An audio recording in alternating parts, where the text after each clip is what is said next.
ઇઝરાયલમાં હમણાં જામ સાહેબની મૂર્તિનું અનાવરણ કરવામાં આવ્યું। ઇઝરાયલના લોકો જામ સાહેબને બિરદાવતા હોય ઇઝરાયલમાં રહેતા અને એ પણ જામ સાહેબને ભૂલી ન શકતા હોય કે કોઈએ આપણા ઉપર કરેલો ઉપકાર હોય એ ક્યારેય ભૂલાય નહીં એમ।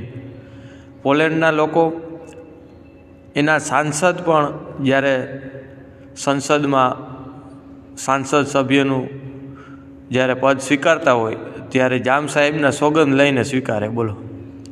પણ આપણા ઇન્ડિયામાં જ એક આપણું રાજકારણ એવું છે કે ક્ષત્રિયોના જે ગુણ છે એ ભૂલી ગયું છે એમ। આપણું રાજકારણ જે આપણા ક્ષત્રિયોએ, જે આપણા રજવાડો જે દાનમાં આપી દીધા છે દેશના હિત માટે, એ આજ સરકાર ભૂલી ગઈ છે એમ।